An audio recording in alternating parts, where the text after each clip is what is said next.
Hi Lumineers, welcome to the Lighter Side Show. I'm your host, Jamie Butler, the Everyday Medium, and today we have our first fly-in author. I know you're like, probably fly-in what, but it's so exciting to know that we have these wonderful authors out there in the world, and one sitting in our studio. Yay! Her name is Lisa Smith. She is the author of Beautiful Gift, How I Found My Son in the Afterlife, and I have had a wonderful blessing to meet her son Brandon, who is in the afterlife, and we're going to talk about that a little bit. But before we get into that, some housekeeping notes. I know you're so excited. Cheer quietly because you might be in your office. Okay, housekeeping notes. We have classes, we have workshops, and we have Colleen laughing behind the camera. I mean, everything is alive over here. If you guys want to have a good time and learning your traditional five senses and how they work with your sixth sense, come join us over here at the Center for Love and Light in Atlanta. We'd love to have you. We are online and in person, so check it out at jamiebutlermedium.com. And let's waste no more time because we have Lisa Smith in the studio. We definitely want to get to know you as I situate my... Thank you. You know, I can't do a show with shoes on. Yeah, that's it's like okay. a thing. That's all right. I can't think with the shoes on. Here we go. I am so excited you're here. Just first of all, thank you from like the bottom of my heart. I mean, I got a chance to know you several years ago, but that's not when your journey began.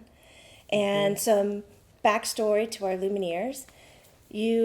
How long were you a nurse?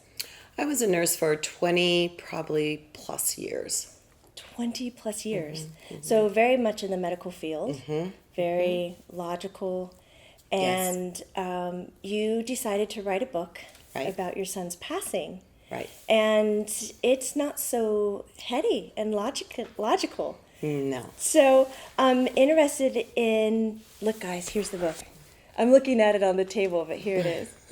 Look, you see? You have to see the picture on the back. It's the best.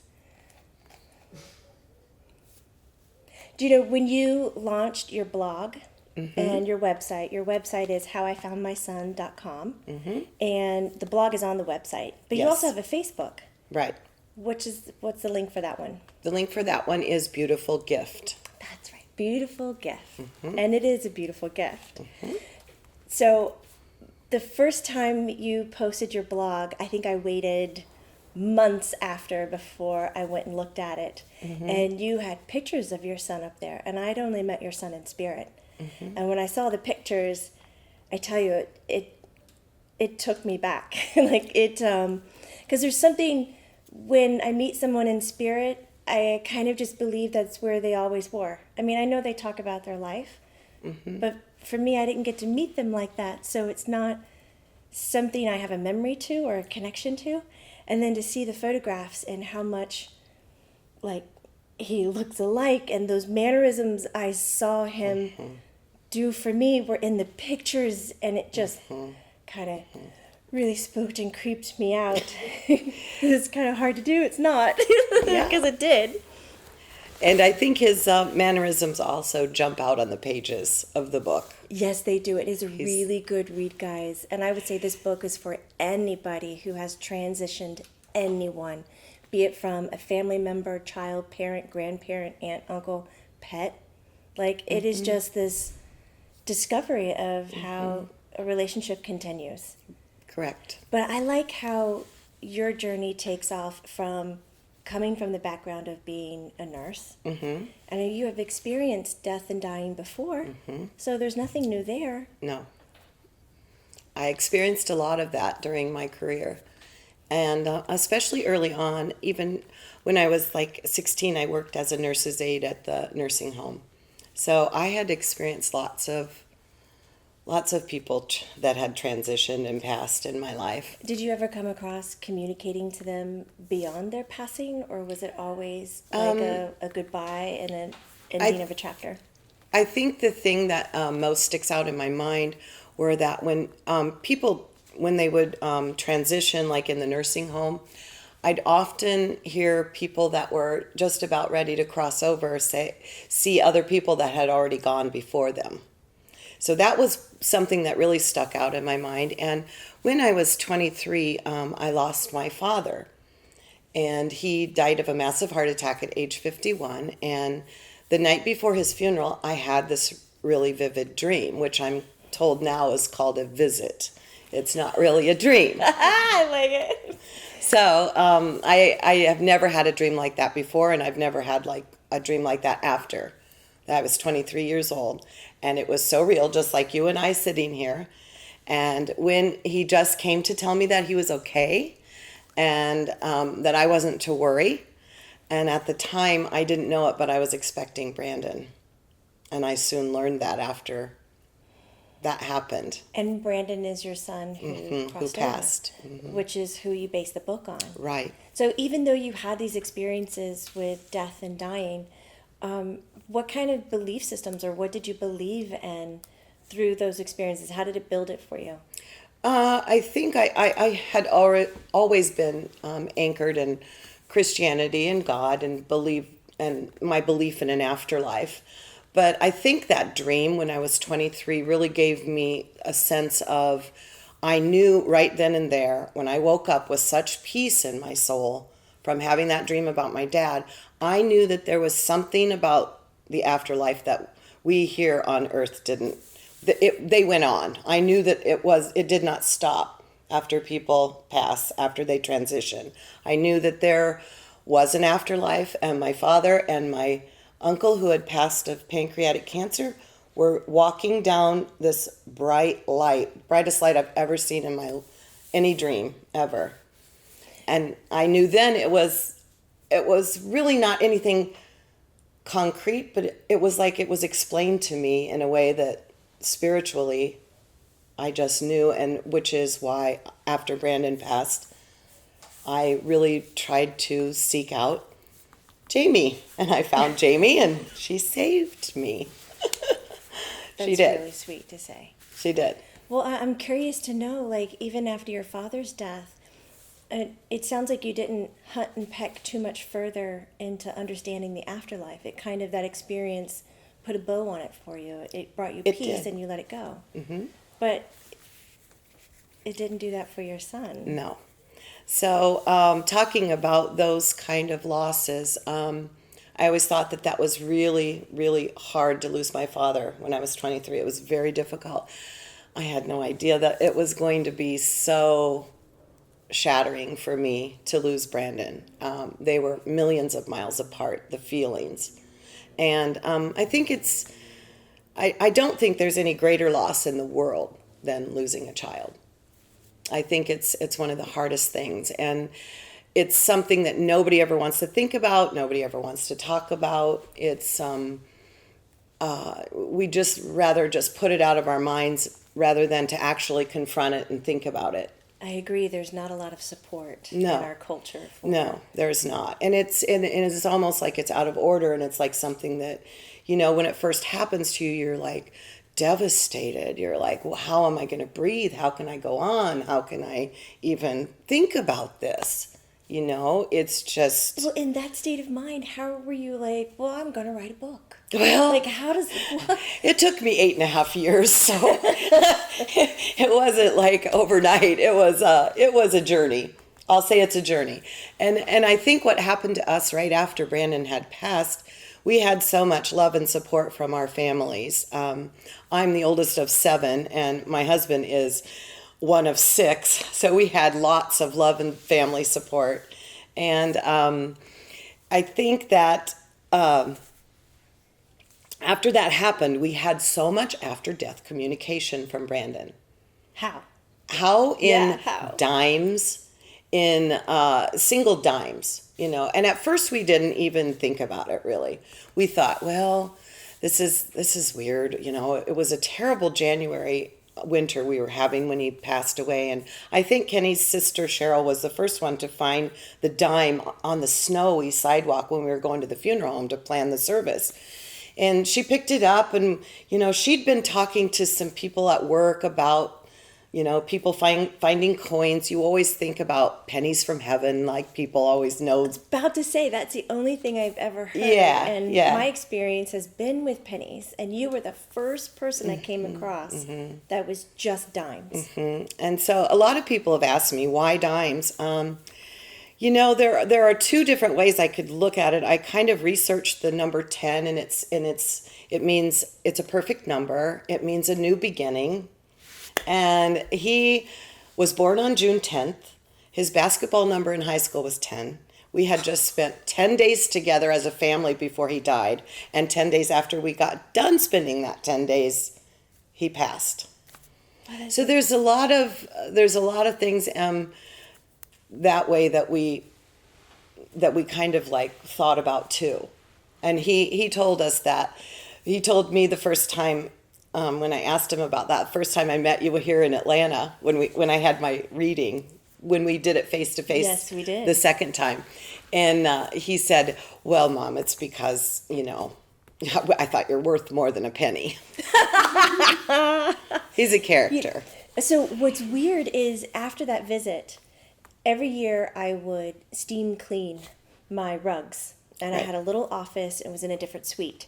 And you pull out all the furniture and you have to vacuum before you get the steam cleaner out. So I had all the furniture. It was completely vacuumed. And I had the steam cleaner. And I went back in there. In the middle of the freaking room, like somebody had measured in the middle of the room, was a dime. That's his signature in the middle of the room. It's happened to several of my family members. I was, you've got to be kidding me. I got weird stuff that happens all the time, but stuff Yeah. like this, I'm like, but logically there is no possible, I don't keep No. change in my pocket. No. My wallet was never in the room. know. I had already vacuumed it. Like there were all these signs saying no. I have a whole appendix in the back on dime stories. I have thousands of dime stories. Do you save them? Yes. You do? I save them. Yeah. Oh, I love that. Like I in save them. a jar. I saved them in a little jewelry box from Burma. What is your favorite dime? What is the one I think my aha moment when because Brandon wouldn't stop throwing the dimes at us. I mean, it was just like ping, ping, ping. Every time you turned around, you found a single dime. And it almost was like it was shiny and it would just glare up at you, and it would make your eye catch it on the ground. And I think the first aha moment for me, I know it was, when we found my friend Kathy and I and Debbie were at Destin, Florida, at the beach, and we were just trying to relax. And it was the year after Brandon had died, and the year that he had passed, and it was in April. And Kathy was picking up seashells, and she saw this coin wash up on the ocean or on the beach. And then it took it back out again and it washed it up again, and she picked it up and it was all corroded, and she came running up to me as fast as she could, and she said, "I think this is it a penny or is it a dime?" And I just I said, "It's a dime."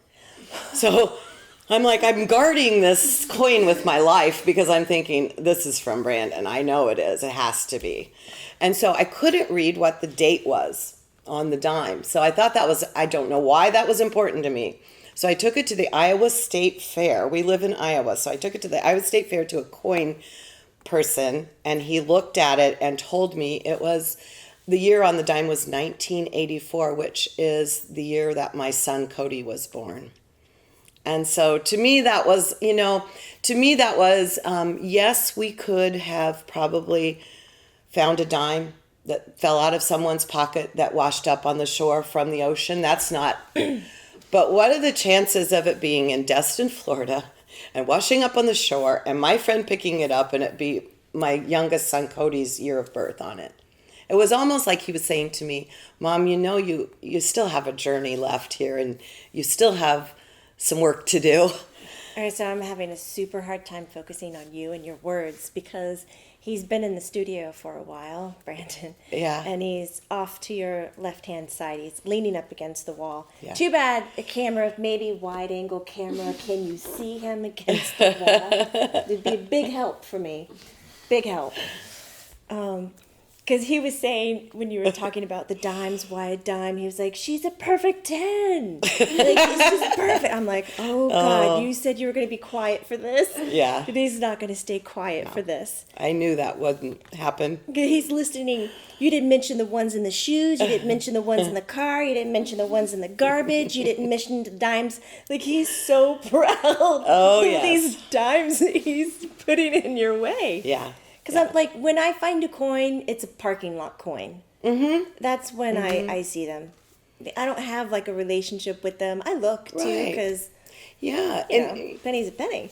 yeah, Nope. and usually we'd find those dimes at really like pertinent times or times when we were having a hard time. And he says dimes with the perfect dates on them. Right. And he said, I Right. was trying to let you know that Cody was having a hard time. Yes, he was. Yes. He was, we're not going to say that on camera. Nope. Cut. Back to Lisa. Yes. We talk that stuff after. Oh my God, he's throwing me off my game. It's so Oh, funny. sorry. Psh, don't apologize for him. Are you kidding? He's so adorable. He's talking about dolphins and stuff right now. Oh, yeah. But I wanted to get back to the book, Brandon. Okay. The book. It takes a lot to share one story. Mm-hmm. Period. End of sentence. It takes a lot for anybody to share their story. To publish it, to be vulnerable enough to put it out, is a completely different field. Right. Especially in this area of loss of a child, grief, bereavement, and new relationships and communication to beyond. Like, this is not highly supported, like we talked about in Right. our culture. Right. What motivated you to tell the story? My intent, I think, this was truly a labor of love for me, to honor Brandon's life, because I found in our society that oftentimes when you lose a child that it's such a taboo subject, sort of, that people don't want you to even mention their names after they leave because they don't want to, I don't know whether it's that they're just scared, they don't want to think about this happening to them, or they, whatever the reason is. But in our society, it's so hard to take that grief and you feel so hopeless and helpless. So my intent was for the book to really write it to help others that have suffered this same shattering grief of the loss of a child. Brandon says that's right. He said, because I'll translate it if it's appropriate. He said he calls his crossing a stupid accident, Right. a fumble. Correct. And he says most of the time he's sharing that a death of a young person is, you don't get a big heads up. No, You don't get a long time to process it. And he says that even though my mom was used to death, dying, and what happens after that, there was nothing in her life or around her to prepare her for something like this. No. And wow, he's really painting a picture. So since it's kind of out of your hands, if he's saying anything that Sure. you don't want to share or anything, No. you just put the cap No, on? that's fine. Oh, I trust you. I'm an open book. I do this from my heart and put my heart and soul on pages to help others. It's basically what allows us to heal. That's through right. Other people and That's their right. stories. He wanted the listeners, the viewers, Lumineers, I call them Lumineers, to know that you had months where you couldn't even catch your breath. You were in full anxiety. He said you started a lot of medication that you had never taken before and didn't know if you could even survive without the medication. He says your eating changed, your personality. He said you were no longer my mom. He says none of us knew who you were. That's correct. He said his brother Cody was scared shitless. Yeah. I'm sure he was. We can say that, right? Yeah. And here's the thing. I think too that I was so afraid of losing another child that I sort of put the other two at arm's length and just focused on the one that I'd lost. Oh, wow. So there are a lot of obstacles that you have to jump over to get to on your journey. And when I started journaling all the dimes, that's when I thought about, I need to write a book, and this needs to, and of course through our conversations also, he told me, yes, you do need to write a book, Mom, and you need to say that it's how I found my son in the afterlife. He is so proud of you. He talks about, by you sharing your story, so many other people are skipping over these steps of great darkness because that they see that there's another way to walk. Right. There's another way to look at it. Right. He said that you've helped so many other families without knowing it. And he said people are starting to reach out to you now. Yes. And he says it's simply by you documenting your story. He goes, but you talk about how to grieve and how to appreciate the grief in the book. And he says you also talk about how to talk. How do you talk? How do you lean on somebody? And he says, my favorite is how you mentioned to stick with family. He's like, there's a lot of family stories, a lot of family gatherings. He's trying to tell me how important family is important. I really hope you're picking this up, GoPro. And he still is part of our family. He goes, thank you. I'm like, oh, see you later. I'm out now. He's totally not out. I can only imagine. Yeah. He's probably very lively in the house. Yeah. Very. Very. So what are some parts in the book that were, if I may ask, were difficult for you to put down or share? I think the very hardest part was the first chapter called The Darkness, and it talks about the accident and how that night that the accident happened, there were 2 people in the room, and that there was a gunshot, and that it was ruled a suicide, and the things that we had to, as a family, rise above, and the things that we had to like really tell ourselves and know that Brandon was still with us, and that he would have never, he would have never intentionally done anything like that to his family, was a thing that we just all had to rise above. We, as a family, it took several years for us to work through that process of learning that, yes, in fact, it was like the first year, almost a year, when I talked to you the very first time, when you told me that he said it was an accident, and thank you for reaching out to me this way, because he just wanted to be able to communicate with me. He's a great communicator. He is a great communicator. That's no lie. Yeah.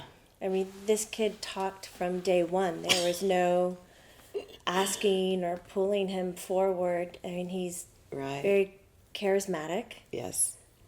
Personable. Yeah. And funny in the most not right ways. Yes. Not right ways. Ornery ways. Ornery. And he can do it in such a dirty or clean style. Like, he's not just one or the other. And switch on a dime, no pun intended. Oh my God. But it's true, because sometimes when I'm listening to him, I'm like, wait, maybe I'm not hearing that right. I'm not going to say that. And he'll just look at me like, what? Say it. He's the prankster. He loves to prank. Yes, he does. Yeah. So in looking at the hard parts in the book, like having the strength to talk about the darkness and how you processed it, what were some of the things that you walked away from your book, Beautiful Gift, where you were just like, nailed it? Like, Yeah. I think it was like from the very beginning with this shattering grief, and then you have to live it every day, and you feel so helpless and so hopeless, and you don't know which way to go, and you feel like you're so alone. And no matter what you do, it didn't matter. Like the holidays didn't matter, and this didn't matter. And Brandon kept telling me, Mom, you've got to get in the now. You've got to get in the now. You've got to live your life. And that's, I think, the hardest lesson that I had to learn, was try to live in the now and not live in the past when he was here. But then I found him through you, thank goodness, and he became a whole part of our life again, only in a different way. But the hardest part was probably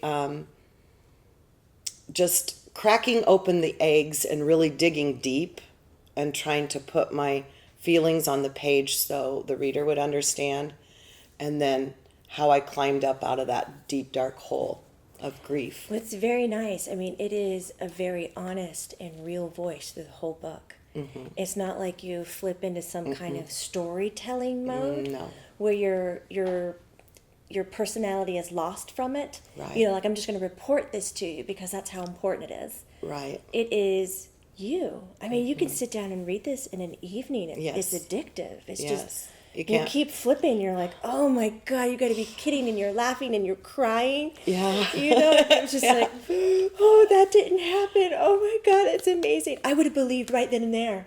You know, but then you realize, wait, we're not romanticizing this as like a movie on a TV screen. This is a human who gets it in that moment and believes it. But then grief is so strong that it veils you one more time, and you're like, no, you're very, very far away. Right. And Brandon, throughout your book, like never gave up. He was so consistent. He just kept coming back. So consistent. Pushing the button and coming back. And you're just like, he was almost like the hero from like another planet that was like, no, we're not going to let you think like this. No. We're gonna do it again. I'm going to make sure that my mom gets this story out. And and that's what he told me. He said, Mom, there are thousands, I mean thousands of people that have had the same thing happen to them. Maybe a wrongful death named a suicide when it was an accident. And he said, you need to be the voice for those people. You need to tell them there are other people out here that this has happened to. And you need to give them a voice or give them some hope. That's my whole book is just a message of hope for anyone that has lost a loved one and how they've transitioned. So can I ask maybe a strange question? But I'm in a position where I haven't transitioned a child, nor a parent. Right. In fact, in my 44 years, I've only transitioned 2 grandfathers. My grandmothers are living. And so I don't have a lot of experience. Lots of friends, lots of animals, things like that, but not family related. How is the difference between having your son in your life with a body and now having your son in your life without that body? Like, what are the changes and adjustments that you've had to make, whether it's mentally or emotionally, to have that relationship continue instead of boxing it into, X amount of memories that you have. Right. And you just relive those memories with him in spirit. Because in here, you've created thousands of memories with him after he transitioned. Yes. Like I said, he's still part of our family. And the last chapter of the book, Brandon said, we really need to this is how every dead and living relationship should be. We really should just learn how to say hello, not goodbye. Just because you transition to a new world does not mean that you're gone. And it's difficult not having arms to hug him and not having that body to hug him or kiss him, but the feeling is so spiritual, and he seems to have a hand in everything we do. Everything. He still seems part of our family. There's always just a little reminder that he's going to orchestrate something. For example, at Cody's wedding, when he had the dolphins come in and we had sailboats out in the middle traveling an 8-minute journey, and we had 2 pods of dolphins just come up on the side of the boat, and the captains of the ship stopped and took pictures. Said, we haven't seen this for 8 years. Oh, he thought that was really and we knew that he was going to do something. Whenever there's a special occasion like Cody's wedding, that was going to be a big deal, So he called the dolphins in. So back to having him, he just orchestrates all these things that happen to us, whether they're explainable. They're really not. Most of them are not explainable. But I just trust, and I know this has just been my journey, and I feel like I have came full circle. The book has helped me. It's probably been the hardest thing I've ever done, but it's actually the most cathartic thing I've ever done. How did you get to that trust? Because you couldn't explain those experiences. They're so just out of the head and just. I think that there were so many. And he wouldn't quit. He doesn't quit. He doesn't quit. It was just, and finding you has been such a gift to us too. And knowing that we can communicate with him. And when we talk to Brandon, and you're our medium, that you're his voice, and we hear his verbiage and we hear the things he says, and there's no way that you would even know these things and how his mannerisms are and the way he conducts himself. It's just, we just know it's him. Yeah, there's no other way that we can, there's no other way that we could even explain that, I guess. So, in wrapping this up for our Lumineers, going beyond reading the book, if this is the position that you're in where you're acknowledging a new relationship that's happening in your life with someone who's transitioned, what is like the golden nugget that you can offer to somebody? What if their son is not a Brandon, and is not as consistent, and he just shows up and rings the bell without you encouraging him? What if we have a more quiet relationship? I think there are all kinds of ways that some people you've heard about before, when they transition, you'll see hummingbirds, or you'll see cardinals, or you'll see different kind of flowers growing in places that they weren't supposed to be. There are all kinds of different signs. You just have to be so open spiritually to know. I think the number one thing is that you have to know that your soul is your consciousness. This is Brandon speaking. Your soul is your consciousness, and that never dies, and that love never dies. That love lives on. It's all about love and relationships, whether they be in this life or spiritual relationship like I have with Brandon. It has just saved me until I get to transition myself and see him again.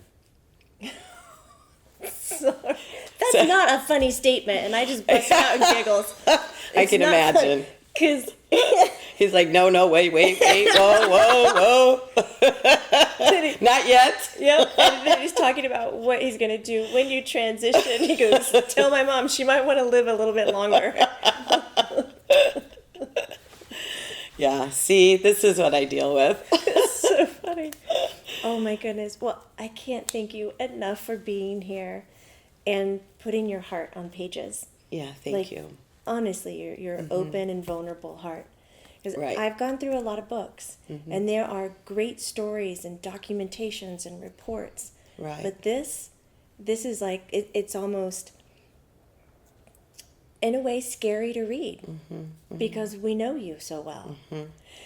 And so it makes you take a breath, like, what is she thinking? Right. Oh my God. I know. You catch your breath. And yeah. I think this is one of the most valuable tools right now Thank you. that's out there, and getting to know how to have a new relationship. So Yeah, that was my intent. Thank you. thank you. Brandon wants to say bye. Please get him on camera. If you do anything today, I mean, don't mess with him. Let him run, but just let him see you. All right, Lumineers. Thank you so much for being here and lending us your ear. Please check out Lisa Smith's Facebook, blog, website. The website is howifoundmyson.com, and the blog is on there. And the Facebook is Beautiful Gift. Yes, and so you have all these wonderful posts. She kind of brings in a nice community. She's very accessible. As you can tell, this is really who she is in real life, not just on TV kind of thing. So do reach out if you feel a connection. We like to build those kind of communities. And remember, Lumineers, it's not woo-woo, it's true. Thank you. Thank you.